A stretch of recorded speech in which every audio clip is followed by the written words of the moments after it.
എല്ലാ കൂട്ടുകാർക്കും നല്ലൊരു രാത്രി ആശംസിച്ചുകൊണ്ട് മാമ്പഴത്തിന്റെ പുതിയ വീഡിയോയിലേക്ക് സ്വാഗതം. ആദ്യമായിട്ട് കാണുന്നവരാണെങ്കിൽ ചാനൽ ഇഷ്ടപ്പെട്ട ഒന്ന് സബ്സ്ക്രൈബ് ചെയ്യണേ. അതോടൊപ്പം തന്നെ കണ്ടുകൊണ്ടിരിക്കുന്ന എല്ലാവരുടെ സപ്പോർട്ടിലേക്കും തുടർന്നും പ്രതീക്ഷിച്ചുകൊണ്ട് നമുക്ക് നേരെ രേവതിയുടെ സച്ചിയുടെയൊക്കെ അടുത്ത ആഴ്ചയിലെ പ്രൊമോ വിശേഷത്തിലേക്ക് പോയാലോ. അടുത്ത ആഴ്ചയിലെ പ്രൊമോയെ കാണിച്ചിരിക്കുന്ന നല്ല അടിപൊളി വിശേഷങ്ങളാണ്.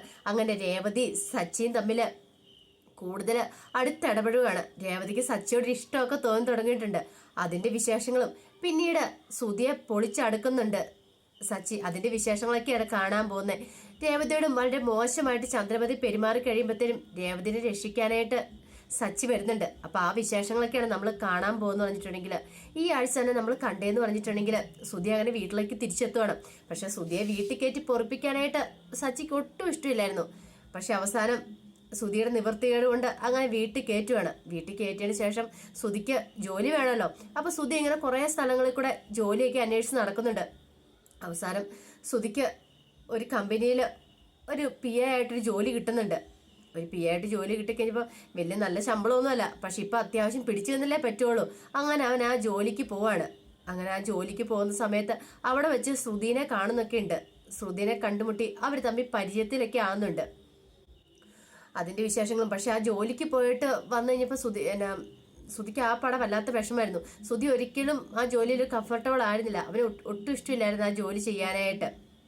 അപ്പോൾ ഒരു മാഡത്തിന്റെ PA ആയിട്ടാണ് നിൽക്കുന്നത്. അപ്പൊ അവര് പറയുന്നതെല്ലാം അനുസരിക്കണം. വളരെ ക്രൂരമായിട്ട് പെരുമാറിയിട്ടുണ്ടെങ്കിൽ അതെല്ലാം കേട്ടോണ്ട് അവരുടെ മുന്നിൽ ഓച്ചാനിച്ച് നിൽക്കണം. അത് സുധിയെ സംബന്ധിച്ചുള്ളതാണെന്ന് പറഞ്ഞിട്ടുണ്ടെങ്കിൽ ഒട്ടും ഇഷ്ടമുള്ള കാര്യം ആയിരുന്നില്ല. തനിക്ക് 3-4 PG ഒക്കെ ഉണ്ട്. അപ്പൊ തനിക്ക് വലിയ വലിയ ജോലികൾ കിട്ടും ആ ഒരു പ്രതീക്ഷയോട് കൂടിയാണ് സുധി ഇരുന്നത്. പക്ഷെ അതെല്ലാം അസ്ഥാനത്തായി പോവായിരുന്നു. പിന്നീട് ജോലിക്ക് പോയിട്ട് വന്ന് തന്റെ കഷ്ടപ്പാടുകളൊക്കെ ചന്ദ്രമതിയോട് പറയുന്ന സമയത്ത് ചന്ദ്രമതി പറഞ്ഞിട്ട് എങ്ങനെയാലും പിടിച്ചു നിന്നല്ലേ പറ്റുള്ളൂ മോനെ. നീ ജോലിയും കൂലിയില്ലാതെ വീട്ടിലും കൂടി ഇരുന്നിട്ടുണ്ടെങ്കിൽ അറിയാലോ നിന്റെ അച്ഛന്റെ സ്വഭാവം എന്താന്ന്. അല്ലേ തന്നെ പൈസ കൊണ്ട് മുടിപ്പിച്ചെന്ന് പറഞ്ഞിട്ട് ദേഷ്യപ്പെട്ടുകൊണ്ടിരിക്കുക. അതിന്റെ ഇടയ്ക്ക് ഇതും കൂടെ നീ ചെയ്തിട്ടുണ്ടെങ്കിൽ സഹിക്കില്ല. സച്ചി പിന്നെ അത് ആ പേര് പറഞ്ഞ് നിന്നെ വീട്ടിൽ നിന്ന് ഇറക്കി വിടുമെന്നൊക്കെ പറയാണ്.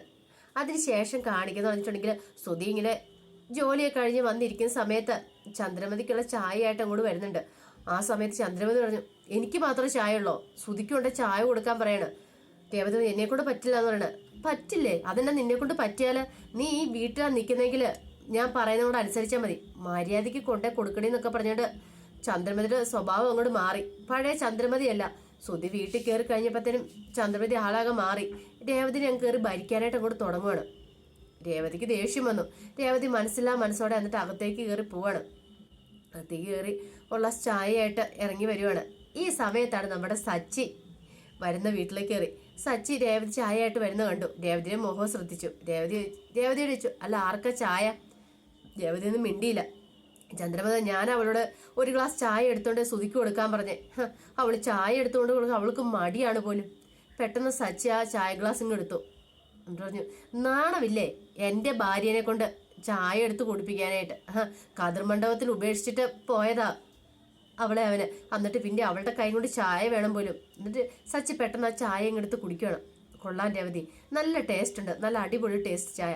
ഇത്ര രുചിയുള്ള ചായ ഞാൻ ഈ അടുത്ത കാലത്തെങ്ങും കുടിച്ചിട്ടില്ലെന്ന് പറയണേ. എന്നിട്ട് സുധിയോട് പറഞ്ഞു മേലാല് എന്റെ ഭാര്യയുടെ കയ്യിൽ നിന്ന് ഇങ്ങനെ ഒരു പച്ച വെള്ളം മേലും മേടിച്ച് കുടിച്ചിട്ടുണ്ടല്ലോ നിന്നെ എന്താ ചെയ്യുന്നറിയാലോ. നിന്റെ കാര്യങ്ങൾ നോക്കണം, നീ കല്യാണം കഴിച്ചോണം. ഇത് എന്റെ ഭാര്യയാണ്, എന്റെ കാര്യങ്ങൾ നോക്കാനാണ് അവൾ ഈ കുടുംബത്തിലുള്ള. അല്ലാതെ ഈ കുടുംബത്തിലെ മൊത്തം ആൾക്കാരുടെ കാര്യങ്ങൾ നോക്കാന്നും എഗ്രിമെന്റ് ചെയ്തിട്ടല്ല അവൾ ഈ കുടുംബത്തിലേക്ക് വന്നേക്കുന്നേ. പറഞ്ഞു കേട്ടല്ലോ.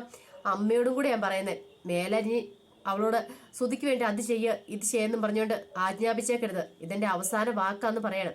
രവീന്ദ്രൻ എന്താണല്ലോ അത് ഭയങ്കരമായിട്ട് അങ്ങോട്ട് ഇഷ്ടപ്പെട്ടു. സുധിയോട് സച്ചി പറഞ്ഞ വാക്കുകൾ. ചന്ദ്രമതിക്ക് കിട്ടേണ്ട കാര്യം തന്നെ കിട്ടിയത്. സുധി കയറി കഴിഞ്ഞപ്പോൾ ചന്ദ്രമതി യഥാർത്ഥ സ്വഭാവം അങ്ങോട്ട് കാണിക്കുകയാണ്. പിന്നീട് ഇടയ്ക്ക് സച്ചി ചോദിക്കുന്നുണ്ട് എപ്പോഴാ പൈസ തരുന്നേ? 50 ലക്ഷം രൂപ. 50 ലക്ഷം കിട്ടിയില്ലെങ്കിൽ കുറച്ച് തുകയെങ്കിലും കിട്ടണമെന്ന് പറയാണ്. കേട്ട് കഴിഞ്ഞപ്പോഴത്തേനും ചന്ദ്രമതി പറയുന്നുണ്ട് കുറച്ച് സാവകാശം കൂടെ അവന് കൊടുക്ക്, അവൻ എങ്ങനെയാ പൈസ ഉണ്ടാക്കി തരുന്നൊക്കെ പറയണം. സച്ചി പറഞ്ഞു ഇനി അധിക കാലമൊന്നും വെയിറ്റ് ചെയ്യാൻ പറ്റില്ല, കിട്ടില്ലെങ്കിൽ അവൻ ഈ വീടിന് ഞാൻ പുറത്താക്കുമെന്ന് പറയാണ്. പിന്നീട് കാണിക്കുന്ന ചന്ദ്രമതി എന്ത് ചെയ്യാണ്, സുധിക്ക് വേണ്ടി മാത്രം പോയി ക്ഷേത്രത്തിൽ പോയി പൂജകളും വഴിപാടുകളൊക്കെ നടത്തുകയാണ്. ബാക്കി 2 മക്കളെ പാടെ ഉപേക്ഷിച്ചു. സുധിക്ക് വേണ്ടി മാത്രം അങ്ങനെ പോയിട്ട് പുഷ്പാഞ്ജലിയും ഒക്കെ നടത്തിയോ ക്ഷേത്രത്തിൽ പോയി. രേവതി ഇത് കണ്ടു. രേവതി ക്ഷേത്രത്തിൽ പോയി പ്രാർത്ഥിക്കുന്നുണ്ടായിരുന്നു. രേവതി എന്ത് ചെയ്യുവാണ്, രേവതി സച്ചിക്ക് വേണ്ടിയിട്ടാണ് പോയി പ്രാർത്ഥിക്കുന്നത്.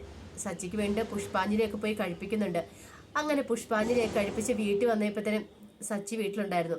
അപ്പോൾ സച്ചിയുടെ അടുത്തേക്ക് എന്നിട്ട് പറഞ്ഞു, എന്തേ ഒന്ന് വരാൻ പറയണം. അപ്പോൾ സച്ചി എന്ന് എന്താ, സച്ചിയുടെ നെറ്റിയിലേക്ക് ആ ചന്ദനം തൊട്ട് കൊടുക്കും. ഇതെന്താന്ന് ചോദിക്കണം. ഞാൻ നിങ്ങൾക്ക് വേണ്ടി ഇന്ന് പോയി പുഷ്പാഞ്ജലിയെ കഴിപ്പിച്ചത്. എനിക്ക് വേണ്ടിയോ? അതെ.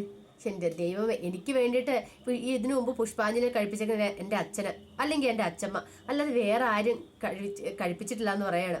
സച്ചിക്ക് ഭയങ്കര സന്തോഷമായിപ്പോയി. രേവതി തന്നെ കെയർ ചെയ്യുന്നുണ്ട്. ഇപ്പം രേവതിനെ ഭയങ്കരമായിട്ട് സച്ചി അങ്ങോട്ട് ഇഷ്ടപ്പെടാൻ തുടങ്ങി. തിരിച്ച് രേവതി എങ്ങനെ സച്ചിനെ ഇഷ്ടപ്പെടാനും ഒക്കെ തുടങ്ങിയിട്ടുണ്ട്. ഇത്രയും കാലത്തെ പോലെ അല്ല.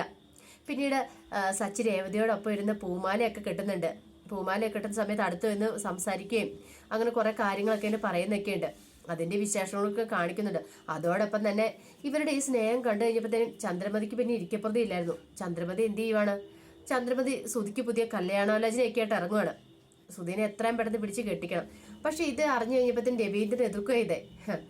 ഒരാളെ മണ്ഡപത്തിൽ ഉപേക്ഷിച്ചിട്ട് പോയവനവന്. ഇനിയിപ്പോൾ അവൻ ആരിലും ഒരു നല്ല വീട്ടിൽ നിന്ന് ഒരു ബന്ധം കിട്ടുമോ? ഒരു കാരണവശാലും കിട്ടാൻ പോകുന്നില്ല. ഒരു കാര്യം ചെയ്യാം, അവനെ തൽക്കാലം നീ കെട്ടിക്കാനും ഒന്നും നോക്കണ്ട. നീ ഈ വീട്ടിൽ തന്നെ നിർത്ത്, ഇല്ലെങ്കിൽ വേറെ എവിടെയെങ്കിലും കൊണ്ടേ ആക്കാൻ പറയണം. പക്ഷേ ചന്ദ്രമതി അങ്ങ് പിന്മാറാൻ ഉദ്ദേശമില്ലായിരുന്നു. പിന്നീട് സച്ചി അറിഞ്ഞ ഈ വിവരങ്ങളൊക്കെ. സച്ചി അറിഞ്ഞപ്പോൾ സച്ചി എതിർക്കുക ചെയ്തേ.